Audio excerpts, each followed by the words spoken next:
Well, here we go. This is the December issue of the Mover magazine. Before I forget to do so, I wish you a Merry Christmas and a very happy and prosperous 2020. This month we've got lots and lots of stories in the magazine. I'm sure you're going to be interested in them. I'm not going to go through them all now because I would bore you, but there is a further report of the IAM conference. One of the big events there was a meeting all about new technology and about standards and about how the whole industry can come together to try to create much more standardization within the industry and improve communication. And there's a report from the actual meeting that took place. There's also an opinion piece from Max Cranian from VoxMe, and Max is very rarely backward in coming forward with his own opinions, and he hasn't been in this case. So he's of course from the technology side, and so his opinions are very valid for that story. So do take a look at that. It's potentially it has the potential to really change the way the industry works over the next few years.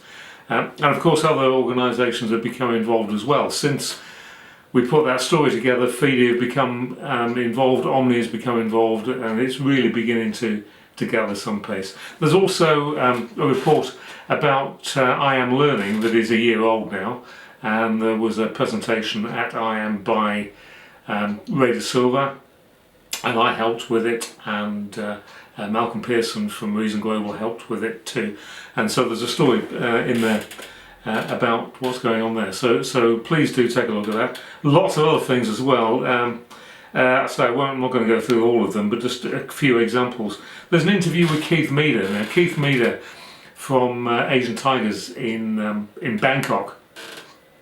Keith has been in the business now for 42 years, and he's decided to step back and to retire, and so I thought it would be a good idea to interview him and have a chat about not really looking back particularly, more about his opinions about the industry as it is. And of course, as you might imagine, after all that time, he's got some interesting things to say. So do take a look at that one. I'm sure you find it interesting. There is a story as well from Mobilitas. Now, Joelle Castro was recently awarded in France the Légion d'honneur, which is the equivalent in British terms of a knighthood. Now, it's not very often in the moving industry that we have somebody that actually gets knighted in that sense. And so rather than just accept a press release about what happened, I thought you'd be much more interested if I did an interview with Joelle, which I did, and found out a little bit about why she's got that award and how she feels about it, and so on. So do read that story. It's our cover story in December. What else have we got? There's a piece in there about the Hall of Honour as well from IAM. Now we had 3 recipients of the Hall of Honour. We had Terry Head, of course, who has recently stepped down as president of IAM. He was a bit of an obvious one, really. There was Cody Tominaga from Fukuoka Soko in Japan.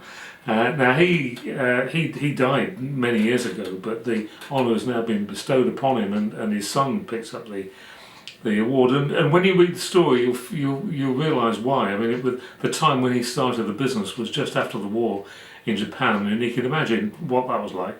Very interesting story. And the third recipient was my old boss, Paul Evans, who made a great speech, pretended to lose his notes.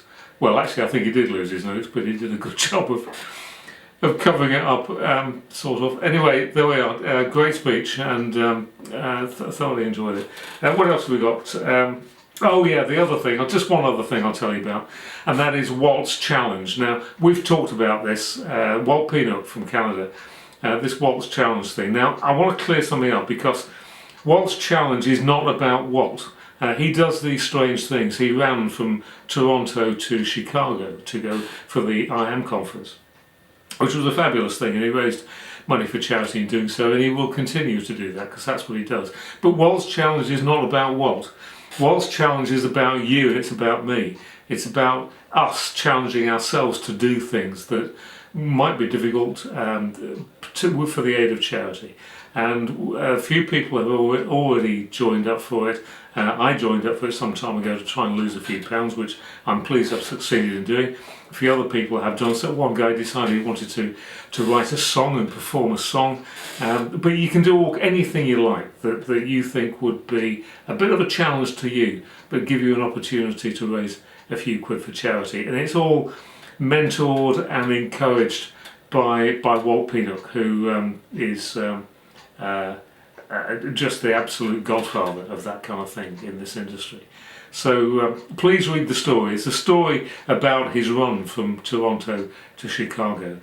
Take a look at that too. And as I say, have a very happy Christmas if you support Christmas. If you don't, have a happy holiday, and I'll see you in the new year. Bye for now.